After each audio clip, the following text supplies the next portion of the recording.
కాబట్టి కేవలం ఆయుర్దాయం భగవంతుడి యొక్క ఆజ్ఞానుసారం కర్మఫలానుసారమే ఉంటుంది కాబట్టి దాని గురించి మళ్ళీ గర్వించి ఉత్సవం చేసుకోవడం అవసరం లేదు, చేసుకోవడం తెలివి తక్కువ కూడా. మరి ఆయుర్దాయం అనేది భగవంతుడి ఇచ్చాడని అందరూ అంటారు, అది అనుగ్రహం అంటారు. ఆయుర్దాయం ఎలా అనుగ్రహం అవుతుంది అంటే మనుషుడు కర్మలను జయించి జ్ఞానాన్ని సంపాదించి తన వద్దకు రావడానికి భగవంతుడు ఆయుర్దాయం అనేటువంటి ఒక అవకాశాన్ని ఇవ్వడం చేత అది అనుగ్రహం చెప్పబడుతుంది. మనకి ఇచ్చిన అవకాశం అది, అందువల్ల అనుగ్రహం అది. అనుగ్రహం పొందించిన తర్వాత అట్లాంటి అనుగ్రహం తీసుకున్న తర్వాత మనకే బాధ్యత. ఎలా సద్వినియోగం చేసుకున్నాం, ఈశ్వరుడి ఏ ఉద్దేశంతో ఆయన ఇది అనుగ్రహించాడు, అది ఎందుకు సాధించామని ప్రశ్న చేసుకోవాలి. సాధారణంగా ఎవరు కూడా మనిషి జన్మలో ఈ అనుగ్రహానికి తగినంత బాధ్యత నిర్వహించిన వాళ్ళు లేరు, ఎవరు లేరు. ఆత్మనాథులు అసలే లేరు. చాలా సాధించిన వాళ్ళు ఉన్నారు, వాళ్ళకు కూడా లోపాలు ఉన్నాయి. ఉదాహరణకి మహాభారత కాలంలో ఉండి భీష్ముడే సుమారు 240 సంవత్సరాలు జీవించాడు. ఆయన 4 తరాలు చూశాడు, అందరూ గోళం చూశాడు, పాపాలు చూశాడు. తన కళ్ళ ముందు తన కుటుంబంలో వాళ్ళే మహాపాపాలు చేస్తుంటే చూశాడు, వాళ్ళే నడుపుకుని తెచ్చిపోతుంటే చూశాడు. ఇదంతా సుఖప్రదమైన జీవితం అవుతుందా? బానే కాదు. అయితే ఇవన్నీ ఇవలాంటి దుఃఖాలు చూడడం, పాపాన్ని చూడడంలో ఎందుకు చూడవలసి వచ్చింది? శాపంతో పుట్టాడు, ఏదో అపరాధం చేశాడు, దేవతల్లో ఒక్కడుగా ఉన్నప్పుడు పుట్టాడు. శాపాన్ని అనుభవించడానికి పుట్టిన వాడు సుఖాలు ఎలా అనుభవిస్తాడు? అంతే. కాబట్టి శాప వ్యవస్థలే పుట్టిన వాడికి దుఃఖాలే ఉంటాయి. వాడి దేవతలకు ఒకటిగా ఉన్నంతసేపు పాపం అంటలేదు. అక్కడే పాపం చేసినప్పుడు దేవలోకంలో ఈశ్వరుడు మాత్రం పాపం చేస్తే మనుషు లోకంలో ఎంత శిక్ష పడుతుందో అది ప్రపోర్షన్ తెలుసు. దేవలోకంలో ఏదో ఒక అంటారు, కాశీలో వెళ్లి ఎంత ఒక కార్యక్రమం పెడితే ఇక్కడ 1000 మంది భోజనాలు పెట్టినట్టు పుణ్యం అంటారు. అంటే స్థానాన్ని బట్టి. అందువల్లనే స్వర్గంలో ఉండగా చేసినటువంటి కించిత్ పాపం అయినప్పటికీ ఇక్కడ యుగ యుగాలు అనుభవించారు పాపం అవుతుందని అర్థం. క్షేత్రాన్ని బట్టి పాపానికి కానీ పుణ్యానికి కానీ దాని పరిణామం అంత ఉంటుంది. కాబట్టి చెప్తూ ఉంటారు, శ్రీశైలం వెళ్ళండి, శ్రీశైలంలో ఒక బిల్వదళం ఆ భగవంతుడికి ఇస్తే నీ ఊళ్ళో 100 రుద్రయాగాలు చేసిన ఫలం అంటారు. అలాగే స్వర్గంలో క్షేత్రాలలో సామాన్య స్థలాల్లో చేసేటటువంటి కర్మలలో ప్రతిష్టమైన లక్షణం ఉంటుంది. మనం ఎప్పుడు గుర్తుపెట్టుకునేటట్టయితే మనుషుల లోకంలో పుట్టుకొని ఏం చేశామని ఆలోచించేటట్టయితే ఎన్నో ప్రాయశ్చిత్తాలు చేసుకోవాల్సిన ఆవశ్యకత ఏర్పడుతుంది. ఎన్నో తప్పులు చేసి ఉంటాం. ఎంతకాలం జీవిస్తే అంత తప్పులు చేయడానికి అవకాశాలు ఉన్నాయి. భగవంతుడిచ్చిన ఆపత్తున్నట్టు అవకాశం తీసుకోకుండా తన తెలివి తక్కువ చేసే పనులు చాలా ఉంటాయి. అంటే అనేక రకాలు. అవి భోజనంతో మొదలుపెట్టి మాతృస్తన్యపానంతో మొదలుపెట్టినప్పటి నుంచి ప్రాశ్చిత్తాలు చెప్పారు. తల్లి దగ్గర పాలు తాగినప్పటి నుంచి నేటి వరకు ఉండేటటువంటి జీవితంలో ఎన్ని తప్పులు చేశామో, ఎన్ని దోషాలు చేసి ఆక్రమించామో వాటన్నింటినీ కడుక్కోమని చెప్తారు. అంటే తర్వాత బుద్ధి తెలియదు. ఏమీ తెలియని కాలంలో తల్లి దగ్గర సైన్యం తీసుకున్నప్పుడే తప్పు చేసుకుంటే తెలిసిన తర్వాత చేసే తప్పులు ఉంటాయి, దోషాలు ఉంటాయి. అంటే ధర్మంలోనే ఉండాలి. చేయవలసినటువంటి పని సకాలంలో చేయలేకపోవడం, చేయవలసిన దానం చేయగలి గౌరవించడం, తీసుకోకూడదు తీసుకోవడం, చేయకూడదు చేయడం, చేసి ఉండవలసినటువంటి ఎంత సమయంలో ఎటువంటి అవకాశం దొరికినప్పటికీ ఆనాడు చేయవలసిన మహాపుణ్యం జారవిడ్చుకోవడం, ఆ పని శక్తి ఇలాంటివన్నీ ఉంటాయి. నోమిషన్స్ అండ్ కమిషన్స్ అంటూ ఉంటాము. వీటన్నిటి కోసం ప్రాశ్చిత్తం ఆయా దేవతలను స్మరించి రుద్రాదుల్ని వసువులను అందరినీ దేవతల్ని ఉద్దేశించి ఆ సహాధారంతో ప్రాయశ్చిత్త కాండి పెద్దది ఉంది. అది లఘుగా చేసుకోకపోతే ఇన్నాళ్ళు చేసినటువంటి జీవితంలో చేసిన వాటికి ప్రాయశ్చిత్తం లేకపోతే భవిష్యత్తు సుఖంగా ఎలా ఉంటుంది అనే ప్రశ్న వస్తుంది. కాబట్టి అది చేసుకోవాలి. అదే భావన మాత్రమే చాలా.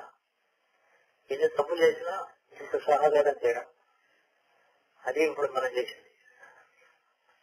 అలా చేయకపోతే నేనే తప్పు లేదు అలా ఇలా అనకూడదు. చిన్నప్పుడు కాన్వెంట్ లో చేరినప్పుడు మెడ్రాస్ లో శనివారం నాడు కన్ఫ్యూషన్ నాకు చెప్తారు.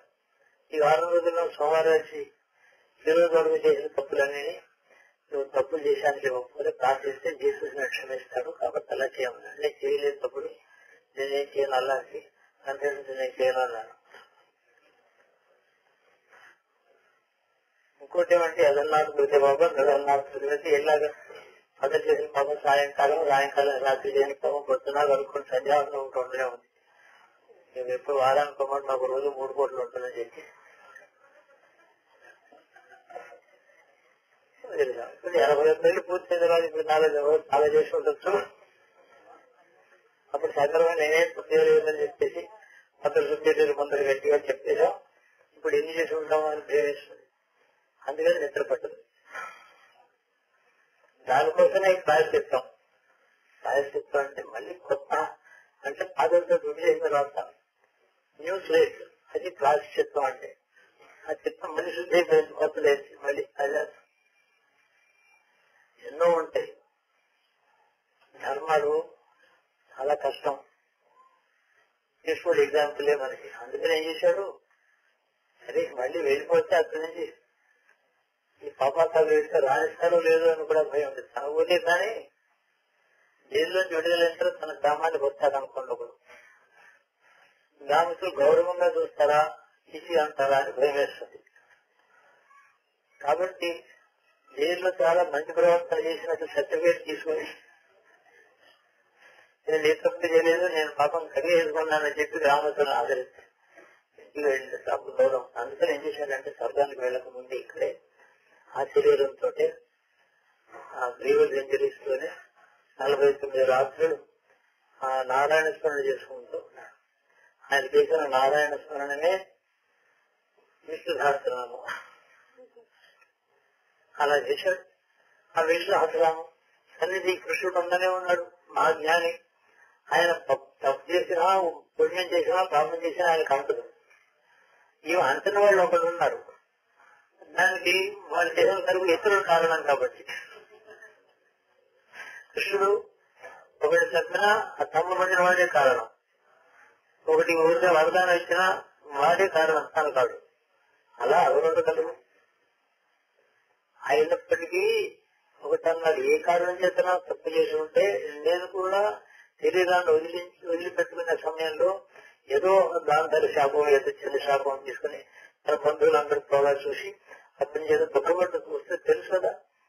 తర్వాత అక్కడ పడుకుని ఒక నిషాదుడు బాణంతో కాళ్ళు గుర్తు ఉంటే అంతలోకి బాణం బయటకు చూసి ఉపాయంగా ఈ ఊరు వదిలిపెట్టాడు. అంత జాగ్రత్తగా ఉండాలని అర్థం మనిషి జన్మ. అయితే మనం ఇలా ఉండగలమా, ఎలాగా ఏం చేస్తామండి, ఇలాంటి చెప్పారు. ఇలాంటి మరీ భయం ఎక్కిపోయింది. ఇలాంటి బాగానే ఉన్నా ఇప్పుడు అంటారా, హరిలేశ్వరు నామస్మరణ, గోవింద గోవింద గోవింద నారాయణ నారాయణ నారాయణ శివ శివ శివ అనుకోవడమే కర్తవ్యము. హరిలేశ్వరు ప్రతి ఊపిరిలోనూ ఆ విష్ణునామం కానీ శివనామం కానీ భగవన్నామం ఎప్పుడు చేసుకుంటే అనుక్షణం మన వల్ల పెరిగేటువంటి అపరాధాలు ఉంటాయి.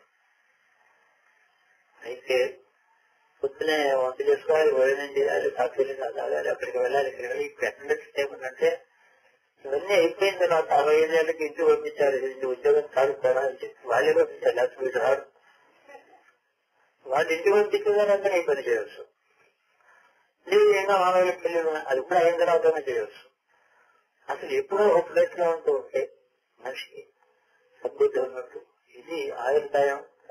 ఆ తర్వాత పుట్టినరోజు, హోమాలు, ఉత్సవాలు, దానికి సంబంధించిన విషయాలు అన్ని బాగా గుర్తుపెట్టుకుంటే అందరికీ కర్తవ్యం ఏదో ఒకటే ఉంది. సో వేల కుటుంబంలోనే ఏదో జరుగుతుంది. అధర్మం పట్ల మనం ఉంటాం, ధర్మాన్ని ఏమో దూషిస్తాం. మన వాళ్ళు అపరాధం జరిగితే అది వాళ్ళు మనం ఏం చేయలేరు, కానీ చూసే ద్రష్టకుడు ఉంటాడు, సాక్షి, అతను చూస్తాయి చెప్తాడు. కాబట్టి గృహస్థ ధర్మంలో, సంసార జీవనంలో, సామాజిక జీవనంలో, రాజకీయ జీవితంలో, ఉద్యోగ ధర్మంలో, కుటుంబ విషయాలలో, ఆఫీసులో, సమాజంలో, సంఘంలో ఇప్పటివరకు ఇప్పుడు దుర్మార్గుడికి ఓటు వేసినా బాబా అంతే. అని అసలు రాజకీయ జీవితంలో చేస్తే అంటే ఎవరు వేయకుండా ఉండా చేయాలంటారు. అనేక రకాలైన దోషాలను పరిహరించుకోవడానికి అహర్నిశలు ఆ రామరామ శ్రీరామ శ్రీరామ శ్రీరామ శ్రీకృష్ణ కృష్ణ కృష్ణ కృష్ణ శివ శివ శివ గోవింద గోవింద ఏదో అనుకుంటూ ఉండడం మంచిది. అప్పుడు ఏ అనుక్షణం మనం చేసేది మొత్తానికి పాపాలు పోతాయి. కాబట్టి ఆ పనే ఇవాళ యథాశక్తిగా రాలేదు. మొహమాట వస్తే నేను పాప చేసి ఉండకపోవచ్చు అనుకుంటే ఏదో చేసాము. ఇంకోటి ఎందుకు చేయలేదు అని ఎవరైతే, ఎందుకంటే నా కుటుంబం చాలా పెద్దది, రోగాలు వస్తాయి, బాధలు వస్తాయి. వాళ్ళు చేసినటువంటి పూర్వజన్మ పాపం చేసి అది కష్టపడుతున్నారు, వాళ్ళు దానికి పరిహారం చేసుకున్నారు. ఊరుగారు నాకు చెప్పినప్పుడు చిన్నది అర్జెంటుగా తప్పులేదు. కాబట్టి ఈ కుటుంబంలో అనేక మంది పొందుతున్నటువంటి పూర్వకర్మ ఫలంగా అనుభవిస్తున్న దుఃఖాలు పోవాలని చెప్పి రోజు ఆయన అడుగుతూ ఉంటారు. ఇంకేం కావాలి? వాళ్ళందరూ కష్టపడే వాళ్ళందరూ నా వాళ్ళు అనుకుంటే వాళ్ళ ధర్మం కూడా నాదే అవుతుంది కదా. నమ్మక నమ్మకారం వల్ల అవుతుంది. అది ఎలాగో చాలా త్యాగం చేసుకోవాలని, అది కొండ దూకుతుంది అన్నారు. దానికోసం నిరంతరము ఆ రుద్రుని పరమేశ్వరుని రోజు ఆశిషులు నామస్మరణ చేస్తాను. కాబట్టి నేను నిర్దోషిని ఎవరు అనుకోను, దోషంతోనే ఉంటాం. కాబట్టి అలాంటి హోమాలే ఇవాళ రేపు సంకల్పించాం. మళ్ళీ డిసెంబర్లో ఒక 2 రోజులు చేస్తాం. ఇది చేస్తున్న ఉత్సవం అనుకోవద్దు, దాన్ని రాజశిత్వం అనుకోండి. ఇది అంతేకాక మరి ఇంకా ఒకవేళ ఎంతకాలం ఉంటాం మనకి తెలియదు. కాబట్టి రాబోయే కాలంలో వర్తమాన వర్తిష్టాన్ని ఆగమి సంస్కృతి నిర్వాసి ప్రజాపతి చాలా పెద్దది. సంకల్పం నడుస్తున్నది, నడవబోయేది, ఎదురుగా నడిచింది. ఇంకా జరగాల్సిన ఏమున్నాయి ఆ దోషాలని పోవడానికి నా కుటుంబం అందరూ కూడా పిల్ల పాప వీళ్ళందరూ క్షేమంగా ఉండాలి, వాళ్ళ పిల్లలు బాగుండాలి, పుట్టిన వాళ్ళ ఆయుర్దాంతులు బాగుండాలి, మంచి వాళ్ళు కావాలి, నీ అనుగ్రహం వాళ్ళకి కావాలి, నీ దైవాలు వీళ్ళందరూ చాలా బాగుండాలి, వాళ్ళు తప్పు చేస్తే క్షమించి చేయాలి, అన్ని అడుగుతాం. అందుకని హోమం జరగాలి. చేసిన తర్వాత ఆ హోమం దగ్గర వర్షం మీరు ధరిస్తే అది మీ అందరి కోసం, నా కోసం చేశాం కాబట్టి అది మీకు రక్షణ. ఆ ప్రసాదం తీసుకోవడం, పండు తీసుకోవడం, ఇదంతా మన అందరూ కలిసేసింది. ఈ రోజు ఉత్సవాల్లో స్పాన్సర్షిప్ అని ఉంటుంది, మీకు తెలుసు కదా. ఇవాళ పూజ అంతా మా వజనేపల్లి కృష్ణమూర్తి స్పాన్సర్ చేశాడు. కాబట్టి మొదలు అతను పిలిచి ప్రసాదం ఇచ్చారు రాలేదా.